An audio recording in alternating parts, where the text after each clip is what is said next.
또 하나님의 귀한 주일을 맞이할 우리 귀한 백성들, 하나님의 귀한 성도들 이곳에 모여서 이 한 시간 주님 앞에 예배와 경배와 기도와 찬양을 드리기를 원하오니 주님만 받아주시옵소서.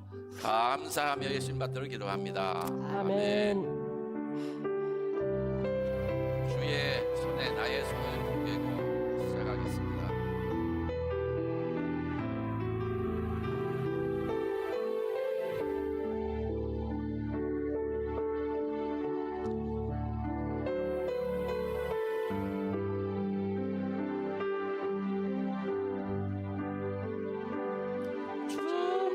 주보여 날 정결케 하고 주보여 날 자유케 하니 주 앞에 나 예배하는 이 시간 나의 모든 것을 주께 드리네. 주의 손 날 위해 지키셨고 주의 발 날 위해 밝히셨으니 이제는 내가 사는 것이 아니요 오직 주를 위해 사는 것이라.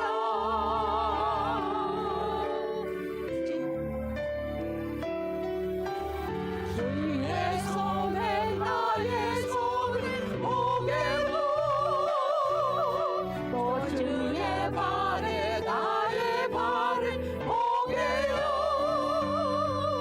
나 주와 함께 죽고 또 주와 함께 살리라. 영원토록 주 위에 살리라. 주의 손에 나의 손을 포개고 또 주의 발에 나의 발을 포개요.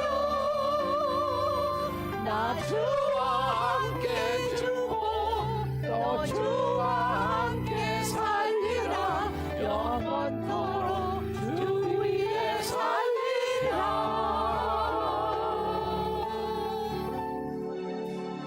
위에 살리라.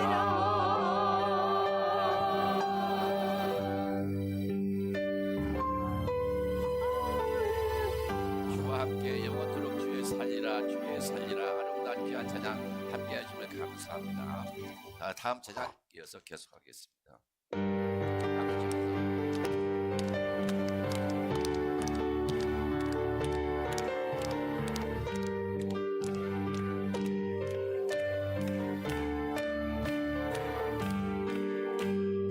감당 못할 고난이 닥쳐와도 나는 두렵지 않네.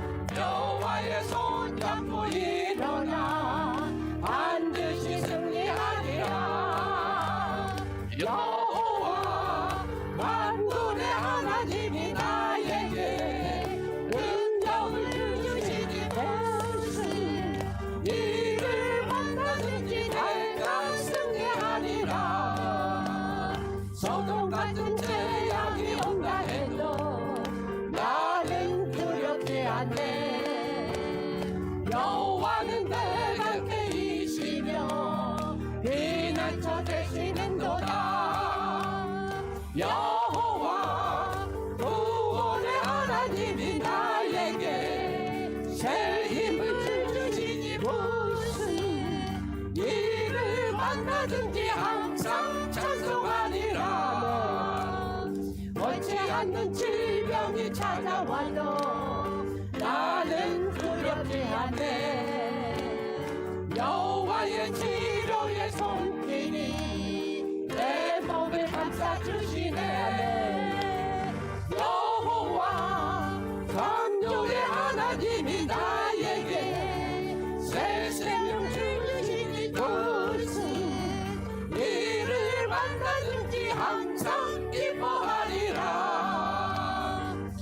위험과 벽에가 떠나가도 나는 절망치 않네.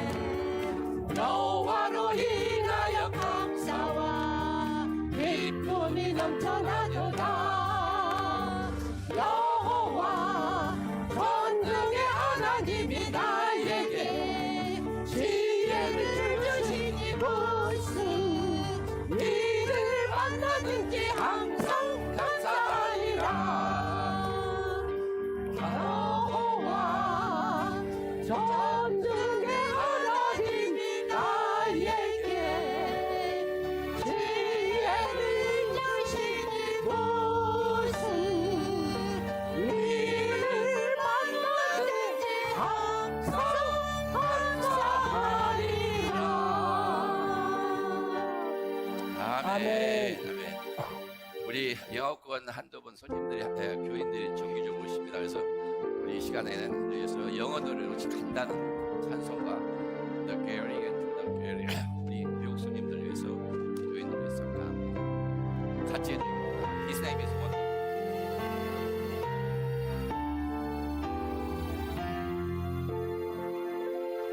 His name is wonderful. His name is wonderful. His name is wonderful. Jesus, my Lord. He is the mighty King. Master over everything. His name is wonderful. Jesus, my Lord.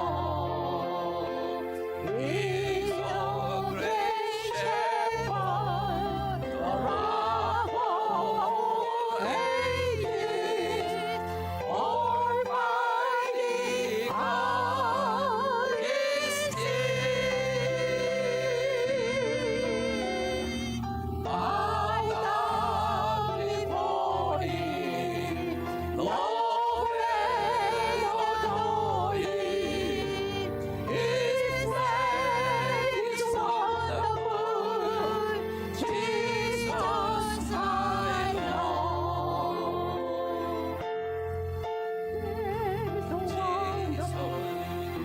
His name is wonderful. His name is wonderful. Jesus, my Lord. He is the mighty King, best over everything. His name is wonderful. Jesus, my Lord.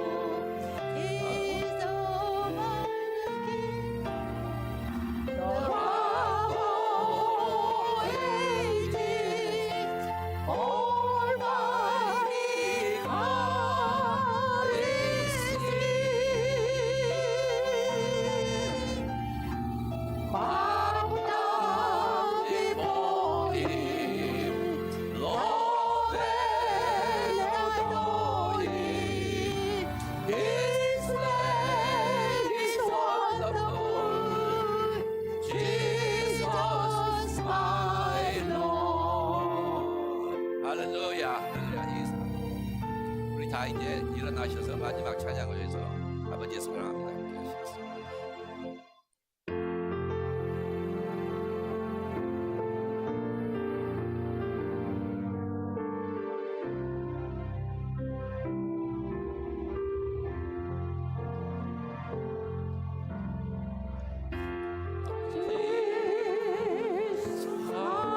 사랑합니다. 아버지 경배합니다. 아버지 채워주소서. 당신의 사랑으로 예수님 사랑합니다. 예수님 경배합니다. 예수님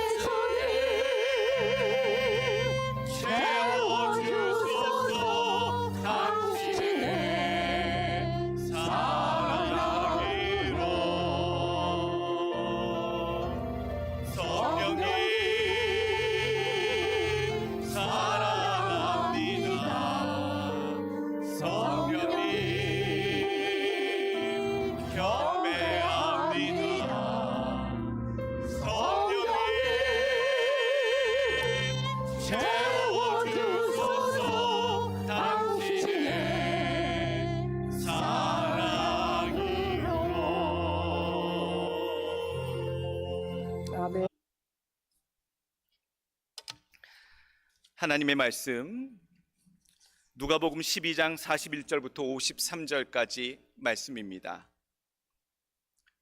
누가복음 12장 41절로 53절까지의 말씀 하나님 앞에 봉독하여 올립니다. 베드로가 여짜오되 주께서 이 비유를 우리에게 하심이니까 모든 사람에게 하심이니까 주께서 이르시되 지혜 있고 진실한 청지기가 되어 주인에게 그 집 종들을 맡아 때를 따라 양식을 나누어 줄 자가 누구냐? 주인이 이를 때에 그 종이 그렇게 하는 것을 보면 그 종은 복이 있으리로다. 내가 참으로 너에게 이르노니 주인이 그 모든 소유를 그에게 맡기리라.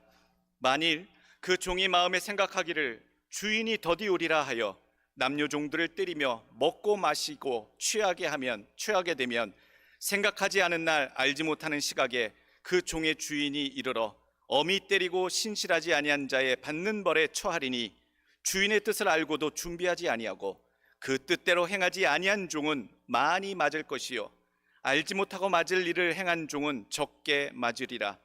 무릇 많이 받은 자에게는 많이 요구할 것이요 많이 맡은 자에게는 많이 달라 할 것이니라. 내가 불을 땅에 던지러 왔노니 이 불이 이미 붙었으면 내가 무엇을 원하리요? 나는 받을 세례가 있으니 그것이 이루어지기까지 나의 답답함이 어떠하겠느냐? 내가 세상에 화평을 주려고 온 줄로 아느냐? 내가 너에게 이르노니 아니라 도리어 분쟁하게 하려 함이로다. 이후로부터 한 집에 5사람이 있어 분쟁하되 셋이 둘과 둘이 셋과 하리니 아버지가 아들과 아들이 아버지와 어머니가 딸과 딸이 어머니와 시어머니가 며느리와 며느리가 시어머니와 분쟁하리라 하시니라. 아멘. 오늘 주시는 주의 말씀 제목입니다. 불을 던지고 분쟁을 일으키시는 예수님. 세상에 살다가 보니까요, 풀기 어려운 문제들이 너무 많습니다. 전문가들도 있고 과학자들도 있습니다만 어려운 문제는 여전히 어려운 문제로 남아 있더라고요. 그런 문제들을 우리는 무엇이라 부르냐 하면 난제라 얘기합니다. 난제, 풀기 어려울 난. 그래서 난제가 참으로 많이 있는데 여러분 흔히 살면서 들어오신 난제 중에 아주 간단한 난제도 있지요. 닭이 먼저냐 달걀이 먼저냐, 무엇이 먼저입니까? 세상 사람들은 그것 갖고도 고민하더라고요. 그것이 난제로다라고 이야기하더라고요. 닭이 먼저입니까? 달걀이 먼저입니까? 이건 답을 알고 계셔야 됩니다. 성도라면요, 하나님이 천지 만물을 창조하실 때에 동물의 알서부터 만드셨습니까? 동물 자체서부터 만드셨습니까?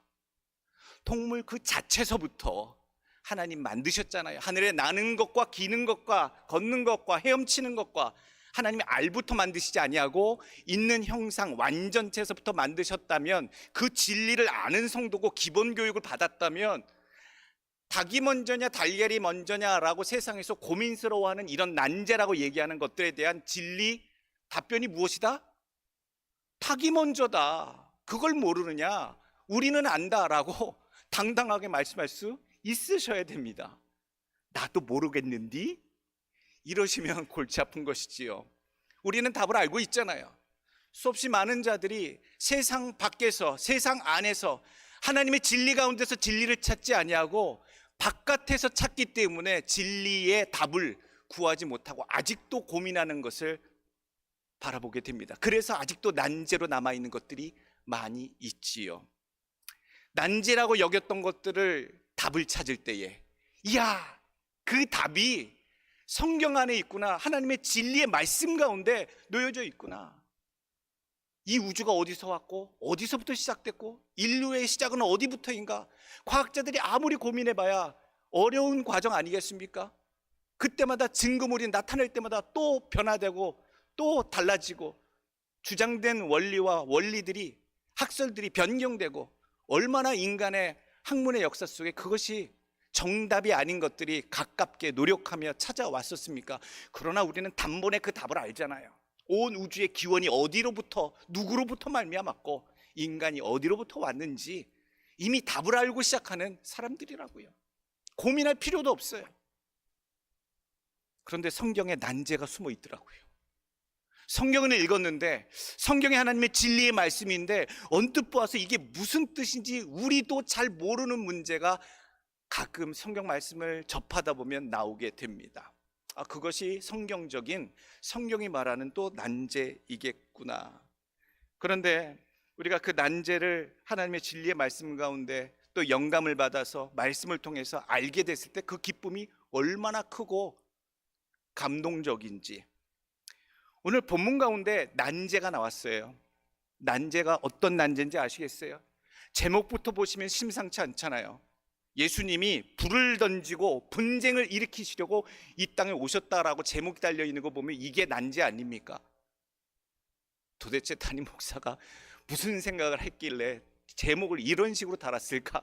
사랑의 예수님, 은혜의 예수님, 화평을 주시려고 이 땅에 오신 예수님, 이런 거 늘 봤는데 오늘 불을 던지고 분쟁을 일으키시는 예수님이라고 달린 제목은 저도 처음 달아봤고요, 아마 여러분들도 익숙치 않은 제목일 겁니다. 그러나 이 제목은 성경 말씀 요절 가운데서 그대로 온 내용입니다. 성경에 그대로 있는 내용이에요. 우리가 일단 예수님의 놀라운 여러 가지 모양들을 기억하길 바랍니다. 예수님의 이미지가 무엇입니까? 기본 이미지는요, 사랑의 주님이시고 구원의 예수님이시고 인자와 자비와 긍휼의 구주시라고 하는 그런 딱 예수님 하면 떠오르는 스테레오타입이 있어요. 그런데 오늘 본문은 참 희한해요. 불을 세상에 던지고 세상에 분쟁을 일으킨다. 더 충격적인 표현이 나옵니다. 46절 한번 보세요. 뭐라고 표현되어 있습니까? 엄히 때린다. 때리시는 예수님이에요. 또 47절 보세요. 주인의 뜻을 알고도 준비하지 아니하고 그 뜻대로 행하지 아니한 종은 많이 맞을 것이요. 와, 저는 너무 이 주님의 말씀이, 이게 주님이 직접 하신 말씀이거든요. 주님의 말씀이 너무 충격적이에요. 다시 오실 때에, 다시 올 때에는 때린다라고 얘기하세요. 때린다. 많이 맞을 각오해라. 얼마나 가슴이, 심장이 두근두근거리고 너무나도 눈이 커졌는지 모르겠어요. 그뿐만 아니에요. 오늘 세상에 불을 던진다고 하시는 예수님이 세상에 불을 던지셔? 이 불이 뭐지? 49절, 내가 불을 땅에 던지러 왔느니 이 불이 이미 붙었으면 내가 무엇을 원하리요? 또 51절에 더 아리까리한 아리송한 말씀을 하시지요. 세상을 분쟁케 하려고 오신 예수님이다 라고 얘기하세요. 51절, 내가 세상에 화평을 주려고 온 줄로 아느냐? 내가 너희에게 이르노니 아니라 도리어 분쟁하게 하려 함이로다. 도대체 예수님의 본 의의가 무엇인지 모르겠어요. 우리가 알고 있던 그런 예수님은 아니신 것 같아요. 숨겨진 의미가 무슨 의미인지 모르겠어요. 무엇을 말씀하시고 무엇을 교훈하시고자 오늘 이런 극단적인 표현들을, 불을 던지고 분쟁을 일으키려고 내가 이 땅에 왔다라고 예수님이 이렇게 말씀하시는가? 아까 말씀드렸잖아요. 난제를, 사람들이 고민했던 난제를 풀을 때의 그 기쁨이란 말로 없이 행복합니다. 오늘 이 하나님의 말씀에 이 난제가 담겨져 있는, 예수님의 말씀에 난제가 담겨 있는 듯 하지만 이 난제를 주의 말씀 가운데 진리의 말씀, 뜻을 찾을 때에 우리에게 큰 기쁨이 설교 종반에 나타나게 될 줄로 저는 믿습니다. 예수님의 말씀의 본뜻은 무엇일까? 오늘 예수님이 이런 말씀을 하실 때에 질문을 합니다. 제자 베드로가 질문을 하지요. 41절, 베드로가 여짜오되 주께서 이 비유를 우리에게 하심이니까 아니면 모든 사람에게 하심이니까? 우리에게 지금 교훈하고 계시는 가르치심입니까? 아니면 모든 회중들에게, 모든 사람들에게 동시에 말씀하시는 교훈이십니까? 라고 물어봐요. 베드로가 왜 이렇게 물어봤냐면, 예수님은 간혹 많은 사람들의 무리들에게 얘기하실 때의 교훈과 12명의 제자들과 함께 하실 때의 교훈을 다르게 비유하시고 오픈하시거나 숨기시거나 했던 경험이 있으세요. 예수님께서 4가지 밭에 뿌려졌던 씨의 비유를 하시면서 그런 말씀을 하시죠. 복음서에 말씀하십니다. 천국의 비밀은 너희에게는 허락되었으나 저희에게는 허락되지 아니하였으니 라고 하면서 그 비유의 말씀을 많은 사람들에게 말씀하시면서 그 풀이 방법은 예수님의 12제자들만 불러서 그 비밀에 대해서 소상히 말씀해 주셔요.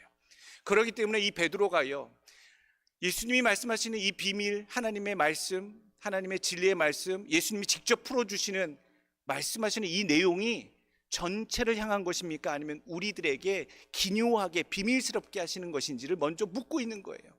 오늘 말씀을 보기를 원해요.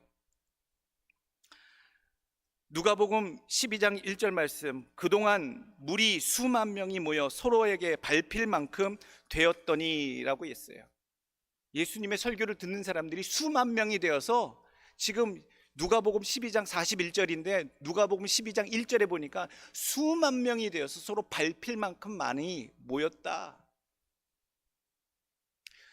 설교자는요, 포인트가 약간 달라질 수 있어요. 열심으로 토요 새벽 기도까지 나와서 기도하는 자들을 향한 설교의 포인트와 수요 예배 나와서 예배를 드는 청중의 포인트와 모든 성도들이 모든 세대들을 아우르는 자들이 나와서 드려지는 설교의 포인트가 그때마다 느낌이 다 달라요. 느낌이 다 달라져요. 일부러 나누는 것은 아니에요. 오늘 예수님의 말씀하실 때에 베드로도 온 대중을 향해 말씀하시는 건지 우리들의 제자 12명을 향해 하시는 건지. 그런데 예수님께 물어볼 때 베드로가 얘기합니다. 예수님이 답변을 다 하시지요. 40절, 그러므로 너희도 준비하고 있으라. 생각하지 않을 때에 인자가 오리라 하시니라 라고 말씀하세요. 그 내용이 무슨 내용이냐면, 준비하고 있지 못할 때에, 아무도 모르는 때에 인자 예수님께서 이 땅에 도적같이 다시 오실 거다라고 하는 그 내용, 그리고 맡은 자들에게 주인이 그 종들을 찾고 회개할 것이다, 계산할 것이다, 결산할 것이다에 대한 그런 이야기를 이미 40절 그 앞부분에 해주시고 계세요. 12제자에게 결국 하시는 말씀이 아니라 12제자뿐만 아니라 주의 말씀을 듣는 모든 자들에게 주님 오늘 하시는 말씀이에요. 다시 오실 주인을 맞을 준비하라. 깨어서 준비해야 한다. 모든 주 예수 그리스도의 가르침을 따르는 제자들은 이미 깨어서 주님 맞을 준비를 하는 종들처럼 기다리고 준비해야 한다. 제자들에게 누가복음에서는 계속 12장 얘기하세요. 그런 제자들은 두 가지 항상 조심하라요. 내가 예수님을 따르는 성도로서 제자로서 산다면 항상 두 가지 경계하고 깨어 있으라. 마가복음 8장 15절 말씀, 예수께서 경고하여 이르시되 삼가 바리새인의 누룩과 헤롯의 누룩을 주의하라 하시니, 오늘 누가복음 12장 1절에도 나오고요 15절에도 나와요. 제자들에게 항상 말씀하시는 두 가지, 조심해라, 조심해라, 자나깨나 조심해라.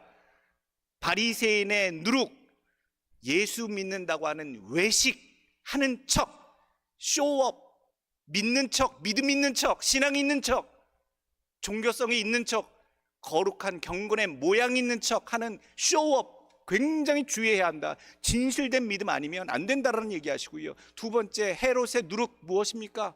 탐심이에요. 예수 믿는 자들의 마음속에 탐심이 무룩무룩 한순간이에요. 누룩처럼 확 퍼진다는 거지요. 그런 척하는 믿음과 마음속에 피어나는 탐심이 누룩과 같아서 너희 믿는 제자들, 나를 따르는 제자들은 바리새인의 외식함과 헤롯의 탐심을 늘 경계하라. 이 두 가지를 깨어 지켜보라 라고 얘기하고 계시는 거예요. 우리들 마음속에 늘 경계해야 될 거예요. 맡기신 분이 우리에게 찾으신다라고 얘기하셨어요. 뭘 맡기셨는지 헤아려 보십시오. 내게 물질을 주셨는지, 내게 능력을 주셨는지, 내게 기가 막힌 달란트를, 능력을 허락하여 주셔서 내가 무엇이든지 이것을 활용해서 주를 위해서 남겨드릴 것이 무엇이었는지 여러분 있었다면, 여러분들에게 인생에 넉넉한 시간 주셨다면, 건강 주셨다면, 주를 위해 쓸만한 도구들을 내 인생 가운데 덤으로 주셨다면 그걸 통해 찾으시는 주님이 기다리고 계심을 깨어있기를 간절히 원합니다. 보여드릴 것이 많게 하십시오. 찾으시는 것, 원하시는 것만큼 보여드릴 수 있도록 깨어 계시길 간절히 원합니다. 오늘 본문 가운데 숨겨진 말씀 첫 번째 질문이에요. 이 난제를 어떻게 풀어갈까? 어떻게 답을 얻을까? 세상에 불을 던지러 오셨다고 하셨는데 그리고 그 불이 불붙기를 원하신다라고 이야기하시는데 이게 무슨 의미일까? 예수님이 무슨 불을 땅에 던지시리고 그 불이 퍼져나가기를, 번져나가기를 그렇게 학수고대하신다라고 이야기하시는가? 그리스 신화에서 인간에게 불을 갖다 준 신이 있더라고요. 프로메테우스라고 하는 그 신은 제우스만이 가지고 있었던 불을 몰래 훔쳐서 인간에게 갖다 줍니다. 그게 그리스 신화에 나오는 이야기예요. 야, 그렇다면 오늘 이 본문의 말씀은 인간에게 이 땅에 불을 주려고 오신 예수님, 마치 그리스 신화의 프로메테우스 같은 그런 역할을 기독교 복음에서는 예수님이 감당하신 그런 캐릭터인가? 그것도 아니잖아요. 인간에게 불을 주려고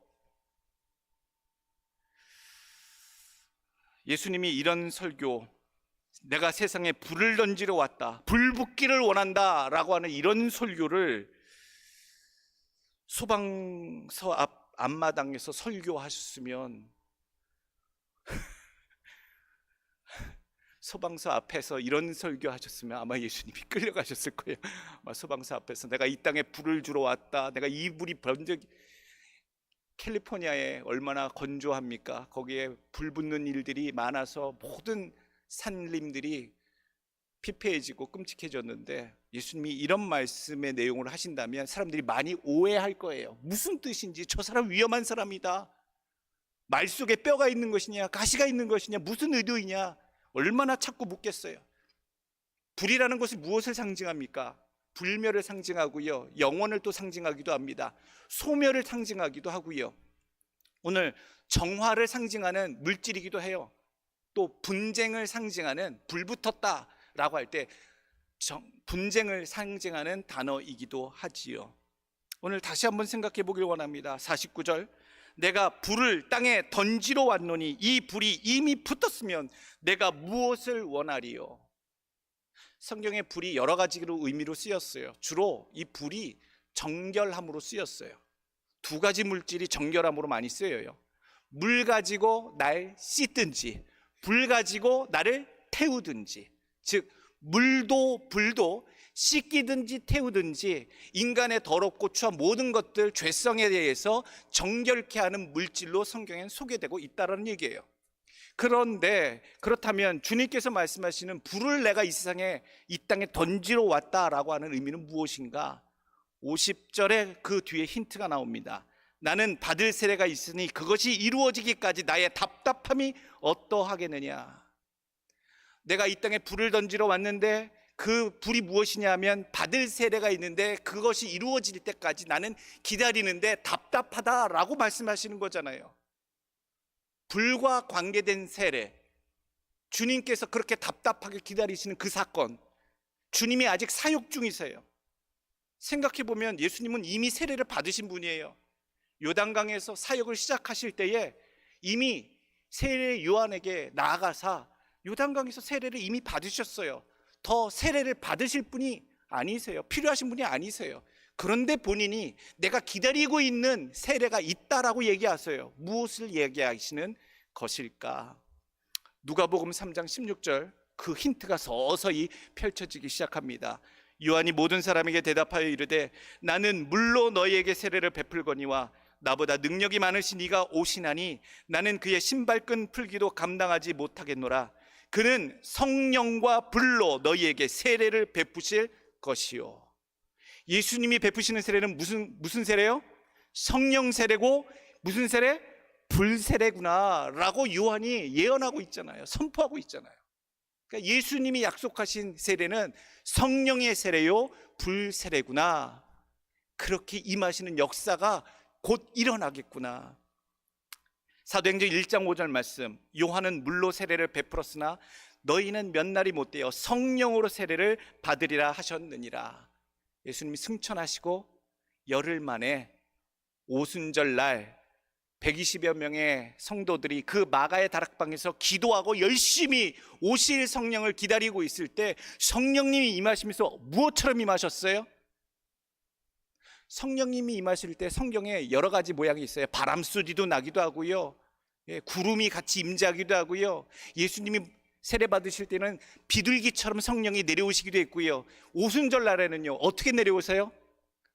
사도행전 2장 1절, 오순절 날이 이름에 그들이 다 같이 한 곳에 모였더니 호련히 하늘로부터 급하고 강한 바람 소리가 같은 소리가 있어 그들이 앉은 온 집에 가득하며 마치 불의 혀처럼 갈라지는 것들이 그들에게 보여 각 사람 위에 하나씩 임하여 있더니, 성령이 뭐처럼 오는 거예요?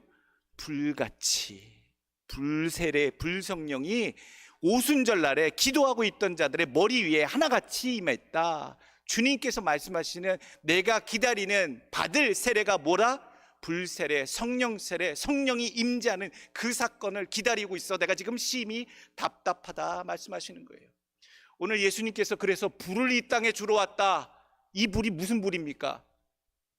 성령의 불이에요. 성령의 불. 이 성령의 불을 이 땅에 주러 왔다라고 하시는 것으로 여러분 받으시고 이해하시길 간절히 원합니다. 예수님이 약속하시고 보내시기로 한 이 성령, 이 불이 성령이라면 이 땅에 그 불이 붙어가기를 주님이 원하신대요. 그럼 이게 어떻게 해석돼야 되는 거예요? 성령이 임하시고 성령의 불이 이 땅에 불이 붙어 들판이 타들어가듯이 성령의 불이 이 땅에 번져가기를, 흩어지기를, 펼쳐지기를 주님은 간절히 원하시는구나. 여러분 이렇게 생각해야죠. 불의 원관념이 무엇이고 그 의미가 무엇이라면, 그 불이 성령이라면, 그 성령이 임한 자의 삶의 주변에 성령의 불이 퍼져서 온 땅에 성령님이 임재하시는 하나님의 나라가 펼쳐지는 것, 넓어지는 것, 그게 주님이 원하시는 표현이구나. 여러분 이게 답이더라고요. 이게 성경에 주님이 이 땅에 불을 던지고 불이 퍼져나가기를 원하신다라고 하는 거예요. 그 말씀의 답이 되겠구나. 이 땅에 성령의 불이 붙어 나간다는 것은 결국 사도행전 1장 8절 말씀 그대로입니다. 오직 성령이 너희에게 임하시면 너희가 권능을 받고 예루살렘과 온 유대와 사마리아와 땅 끝까지 이르러 내 증인이 되리라. 증인이 되는 삶이 사람들의 사이에 우리의 삶을 펼칠 때에 불붙은 성령의 놀라운 역사가 펼쳐지게 될 줄로 믿습니다. 또한 누가복음 4장 18절에도 나옵니다. 주의 성령이 내게 임하셨으니 이는 가난한 자에게 복음을 전하게 하시려고 내게 기름을 부으시고 나를 보내사 포로된 자에게 자유를, 눈먼 자에게 다시 보게 함을 전파하며 눌린 자를 자유롭게 하고 주의 은혜의 해를 전파하게 하려 하심이라 하였더라. 주의 복음이 온 주변에 눌린 자, 상한 자, 아픈 자, 어려운 자들의 삶에 그렇게 주의 복음이 펼쳐지도록 불붙어 나가는 역사 꼭 나타나기를 간절히 원합니다. 두 번째 질문이 있어요. 궁금한 게 너무 많죠. 여러분들도 한번 질문을 던져보세요. 이게 무슨 뜻일까? 세상을 분쟁케 하려고 이 땅에 오셨다고요? 우리가 알고 있는 예수님은 그런 분이 아니실 텐데, 우리가 아는 분은, 우리가 아시는 예수님은 그런 이미지가 아니셨어요. 51절 그럼에도 불구하고 예수님은 자기가 이 땅에 분쟁을 만들려고, 분쟁케 하려고 이 땅에 왔다라고 대범하게 당신의 입술로 그렇게 얘기하고 계세요. 내가 세상에 화평을 주려고 온 줄로 아느냐? 내가 너에게 이르노니 아니라 도리어 분쟁하게 하려 함이로다.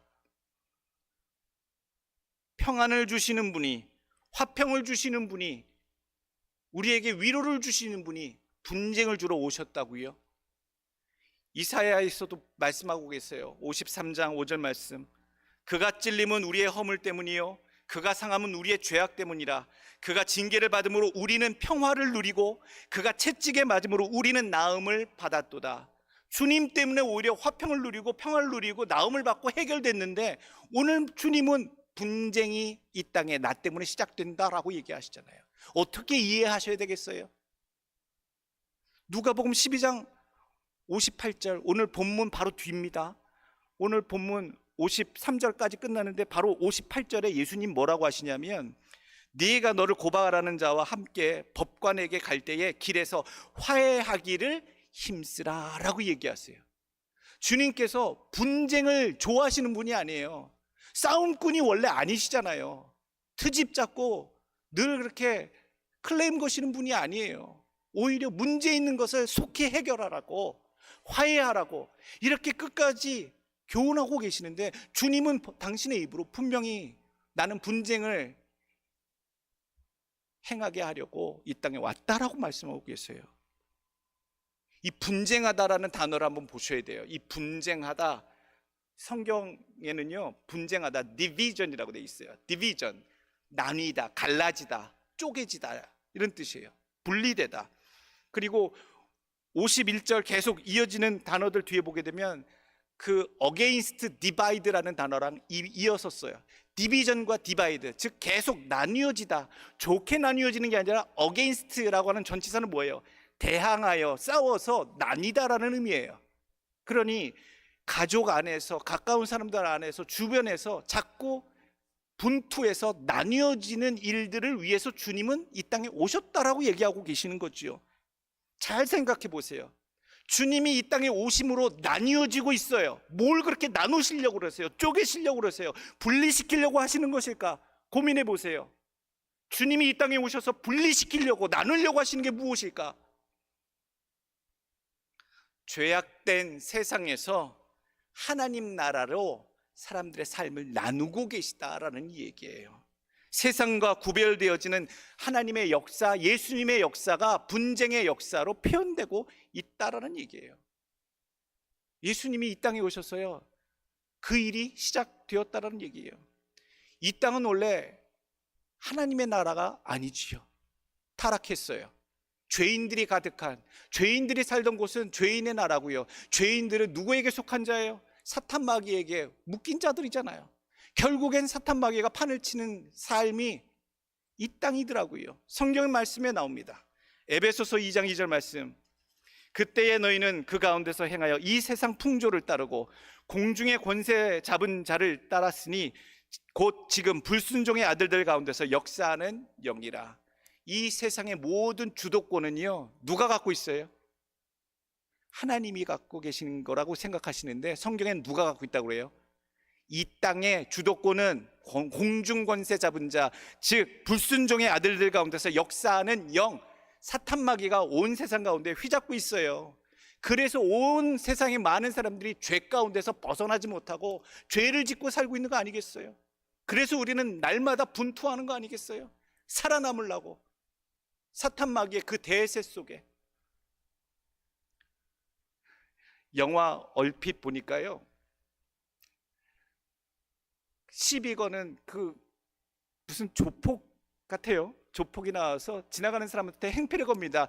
여기 이 지역은 나의 나와바리야, 어디서 이렇게 까불어라고 얘기하는 그 단어가 있어요. 그래서 제가 궁금해가지고 나와바리? 나와바리가 무슨 뜻이지? 불량배들이 쓰는 단어인가? 궁금하잖아요. 영화에까지 나와서, 영화 대사가 나와서 계속 반복되는 말이니까. 나와바리를 인터넷에 찾아보니까 일본어예요. 외래어. 한국에서 쓰여지는 말이에요. 이 바닥은 나의 나와바리야, 어디서 이 바닥에서 설쳐할 때 그 단어를 쓰더라고요. 즉 나의 세력권, 나의 관리구역이 나와바리라는 표현이더라고요. 이 세상은요, 이 땅은요 사탄 마귀의 나와바리예요. 그곳에서 우리가 지금 싸움을 하고 견디고 살아가고 있는 거예요. 사탄 마귀의 영향력 아래 세상 가운데 있어요. 날마다 사탄 마귀가 우는 사자처럼 우리의 믿음의 삶, 우리의 가정 다 넘어뜨리려고, 엎어뜨리려고, 가지고 있던 그 약한 믿음마저도 깨버리려고 두루두루 다니고 있잖아요. 성경에 그대로 나와요. 욥기서 1장 6절. 하루는 하나님의 아들들이 와서 여호와 앞에 섰고 사탄도 그들 가운데 온지라. 여호와께서 사탄에게 이르되 네가 어디서 왔느냐? 사탄이 여호와께 대답하여 이르되 땅을 두루 돌아 여기저기 다녀왔나이다. 뭐하고 왔겠어요? 자기 나와바리, 자기 관리구역, 세상 여기저기 두루 다니면서 삼킬 자를 삼키려고 두루두루 다녔다, 순찰 돌았다라고 얘기하는 거 아니에요. 믿음의 사람들을 어떻게든 꼬꾸라뜨리려고, 그리고 죄에 물려 사는 죄인들을 계속 죄 가운데 머물고 죄를 짓게 하려고 자기가 관리하며 다녔다라는 이야기잖아요. 여러분들, 우리들의 삶에 얼마나 사탄 마귀가 주변에 득실거리는지, 우리들의 믿음을 지키고 산다는 것 자체가 기적이에요. 오늘 예수님께서 말씀하신 거예요. 이 땅에 불을 던지러 왔고 그 불이 붙어 번져나가길 주님 원하시고, 그 이야기 오늘 우리가 어떻게 이해를 해야 하겠습니까? 주님이 약속하신 불같은 성령이 임하심으로 사탄 권세가 이 땅에서 나뉘어지는 놀라운 역사가 이미 시작되었다. 그래서 예수님은 이 땅에 분쟁케 하려 내가 왔다. 즉 이 땅을 사탄 마귀의 권세와 싸워 나누게 하는 그 전쟁, 그 역사, 그 일들을 하게 하기 위해서 내가 이 땅에 왔다라고 말씀하고 계시는구나. 괜한 화평이 있고 괜히 잘 사는 사람들 가운데 분란을 일으키려고 오신 그 내용이 아니라, 이미 사탄 마귀가 사로잡고 있는 이 사탄 마귀 권세의 이 땅에 하나님의 나라가 나뉘어지는 그 분쟁의 역사를 하나님 예수 그리스도께서 하시려고 이 땅을 분쟁케 하려고 왔다라고 표현하고 계시는구나. 여러분, 우리가 잘 지혜롭게 이 말씀들을 알아듣기를 원합니다. 사탄 권세 아래에 있는 이 땅에 예수님께서 선포하신 성령, 주신 선물, 불같은 성령의 역사가 이 땅에 사탄의 나라가 쪼개지기 시작하고요, 분리되기 시작하고, 하나님 나라가 세워지기 시작하고, 구별되기 시작하고, 거룩해진 그 카테고리, 그 지역이 나뉘어지기 시작한다는 사실, 여러분 희망으로 삼으시고 그 일에 동참하는 자들로 살아가길 간절히 원합니다. 오늘 우리들에게 이 두 가지 난제의 답을 찾아가면서 주신 교훈들이 있어요. 결국 주님께서는 무엇을 원하고 계시는가? 첫 번째, 추려지는 주님의 교훈이에요. 주님이 맡긴 사명 따라서 지혜롭게 진실하게 감당하는 자가 되도록 하자. 목사님, 저는요 가진 것도 없고 나이는 많고 능력도 없고 아무것도 없습니다 라고 하시는 분들, 아직도 내게 남겨주신 것이 무엇인지 살펴보시길 원해요. 돈은 없는데 시간은 많아요. 주님께 시간으로 드려야 될 게 많잖아요. 바쁜데 돈만 있어요. 물질로 필요한 곳이 있잖아요. 둘 다 없어요. 여러분 가진 재능이 있잖아요. 주님께서 내 삶에 무엇인가 필요해서 부어주셨다면 그것으로 나의 탐욕을 채우는 데 쓰지 마시고, 이미 충분하니 주님이 찾으실 것을 준비해드리고 만들어드리고 보여드릴 것이 있는 열매를 맺히는 데 쓰시길 간절히 원합니다. 45절 말씀, 만일 그 종의 마음에 생각하기를 주인이 더디오리라 하여 남녀 종들을 때리며 먹고 마시고 취하게 되면, 주님 곧 오신다는 얘기예요. 찾으신다는 얘기지요. 부지런히 하시길 원해요. 건강 주셨을 때 하시길 원해요. 뭔가 다닐 수 있을 때 하시길 원하고요. 호흡하고 내 마음대로 쓸 것 있고 할 것 있고 무엇인가 할 수 있을 때 하는 것. 특별히 종말의 때에 주님이 오실 것을 강조하지 않는 종들은 나쁜 종들이에요. 악한 종들이에요. 주님이 곧 오실 것인데 그 오실 주님에 대해서 어떤 교회든 어떤 성도들에게든 주님 곧 오심을 선포하지 않는 교회나 그런 목회자나 그런 종들은 나쁜 종이지요. 나쁜 종이에요. 곧 오시거든요. 마지막 때가, 재앙이, 환란이 뉴스를 봐도 느낌이 탁탁 오는데, 여러분 괜찮습니다, 마음 편안히 하시고 그냥 교회만 열심히 댕기시고 헌금만 열심히 하십시오 라는 식의 삶의 강조를 하시는 것은요 방종이에요. 방종. 오실 때가 멀지 않았기에 깨어 있어야 하고, 주님 각 사람에게 각 사람마다 찾으실 것을 준비하라고 강조하셔야 돼요. 오실 때가 멀지 않았거든요. 그래서 원하시는 딱 표현이 42절, 주께서 이르시되 지혜 있고 진실한 청지기가 되어 주인에게 그 집 종들을 맡아 때를 따라 양식을 나누어 줄 자가 누구냐, 이런 자를 찾고 계시다. 지혜롭게 찾으시고 진실하게, 주님께서 내게 무엇인가 맡겨주신 게 있다면 충성하겠나이다. 끝까지 내가 호흡하고 숨쉬는 그날까지 순종하다 주님 가겠나이다. 그런 여러분들 되시길 간절히 원합니다.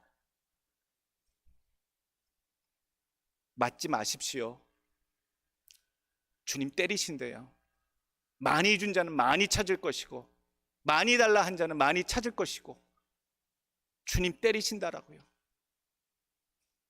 많이 맞든 적게 맞든 맞지 않았으면 좋겠어요. 주님이 오죽하시면 이 말씀을 하실까요? 때릴 것이다, 맞을 것이다. 얼마나 충격적입니까? 종된 우리들은 꼭 기억합시다. 제가 설교 준비하다가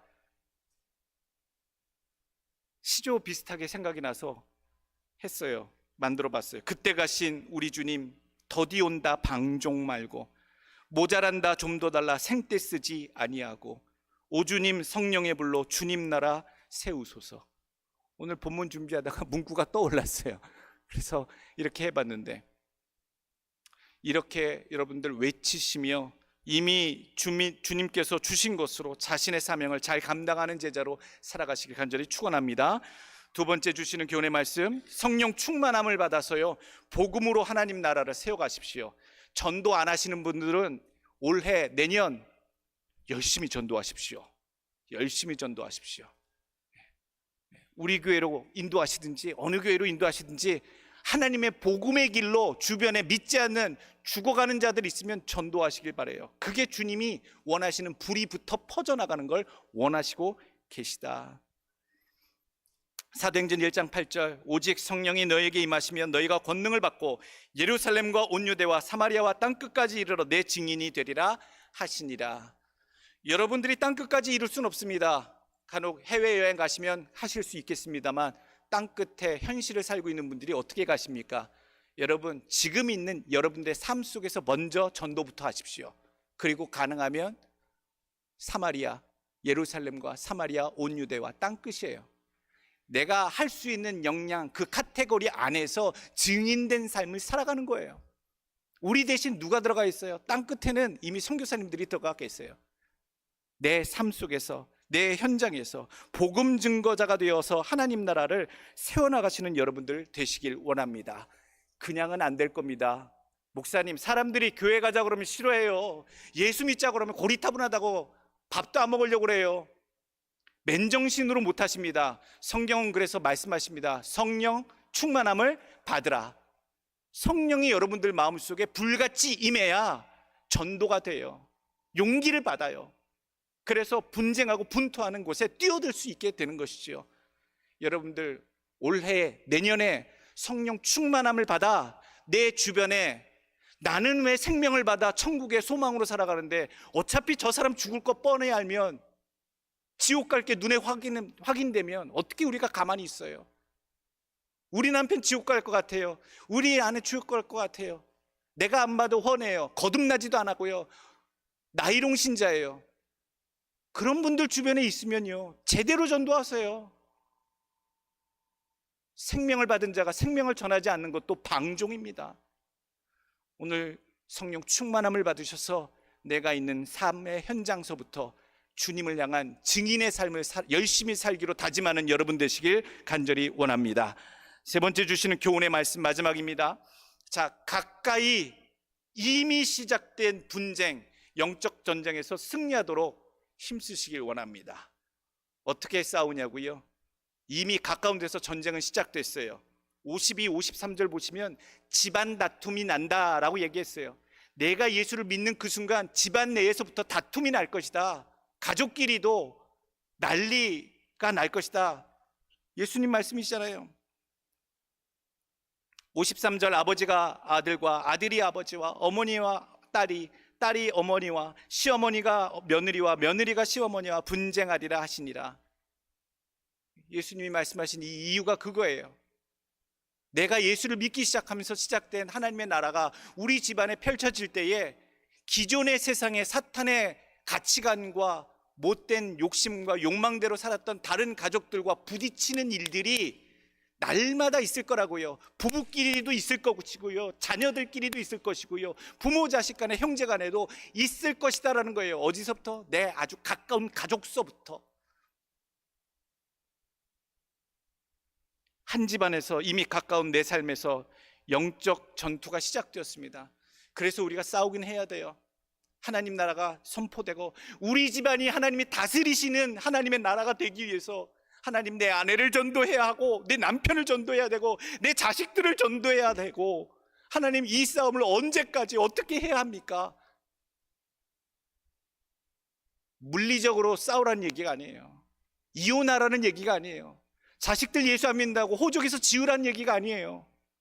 오늘 어떻게 싸워야 합니까? 마태복음 10장 36절, 사람의 원수가 자기 집안 식구리라. 이게 미가서에 나온 말씀이에요. 예수님 말씀.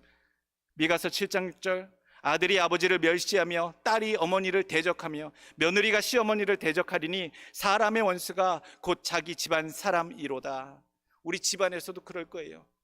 신앙의 길을 같이 가도 신앙이 깊은 것과 신앙이 가벼운 것과 색깔이 또 다른 것과 얼마나 많이 또 불협화음이 있고 어려움이 있어요.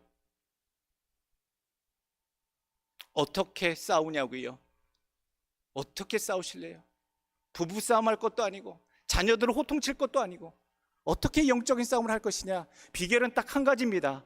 기도밖에 없습니다. 기도밖에 없습니다.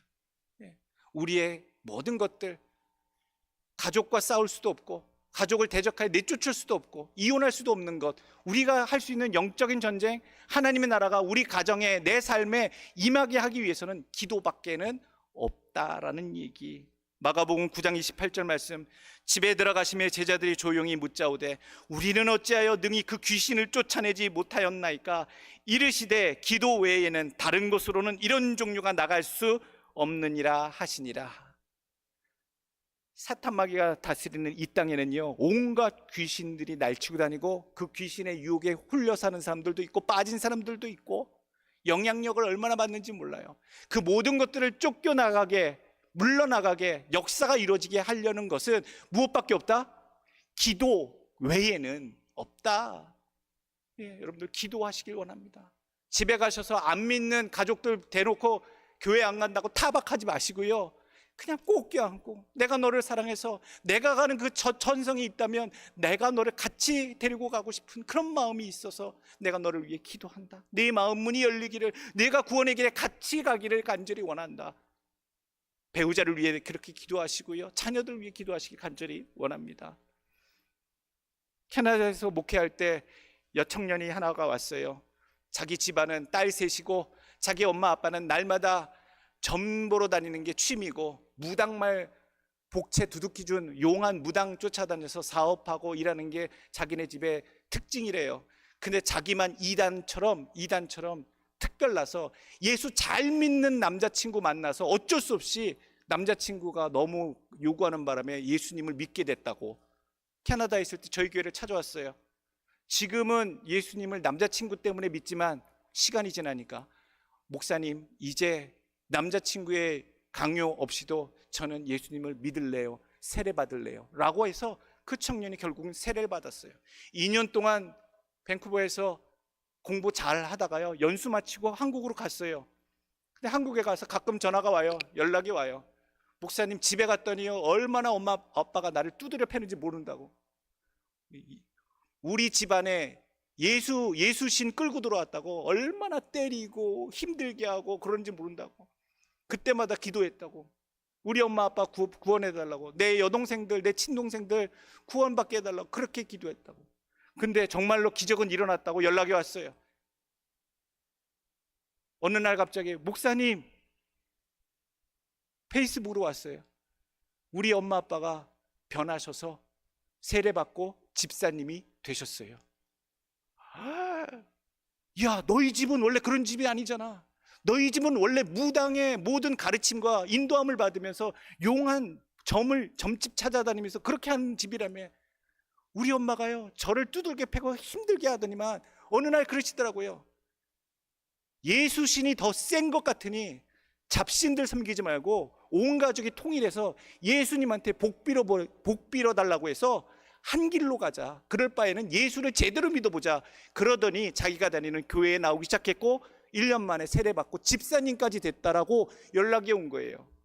기적이 일어났어요, 안 일어났어요? 기도했다고, 기도만 했다고 엄마가 구박 주고 타박할 때에 그 여동생들도 자기 엄마 아빠도 다 변화해서 놀라운 역사, 그 가족 가운데 결국 그리스도의 가정이 되었고 하나님의 나라가 그 집안에 기도를 통하여 이루어진 줄로 믿습니다. 오늘 우리가 정리하길 원합니다. 어려운 문제를 찾아보니까 예수님은 이 땅에 불을 주러 오셨지요. 또 종들의 그 수고로운 열매들을 찾으신다고 하셨고, 이 땅에 불이 떨어져서 그 불이 붙어 나가듯이 성령의 역사가 퍼져나가길 원하신다라고 얘기하셨고, 이 땅에 사탄이 장악하고 있던 이 모든 지역이 사탄의 세력이 쪼개지고 나뉘어져서 분쟁되어 나뉘어져서 하나님의 나라가 선포되고 세워지는 것을 기대하신다라는 오늘의 말씀이에요. 여러분들의 삶 속에 그런 일들이 나타나길 원하고 보여지기를 간절히 원합니다. 지혜로운 사명자 되시고 진실한 사명자가 되기를 간절히 원하고, 성령 충만함을 입어서 지금서부터는 증인된 자로 열심으로 사시길 간절히 원합니다. 여러 영적인 분쟁에 우리가 기도로 승리하는 자가 되길 원하고, 육신의 몸으로 싸우는 자가 아닌 영적인 승리자로 하나님의 나라를 확장시켜 나가는 여러분들, 성도 여러분들 되시길 축원합니다. 기도합니다.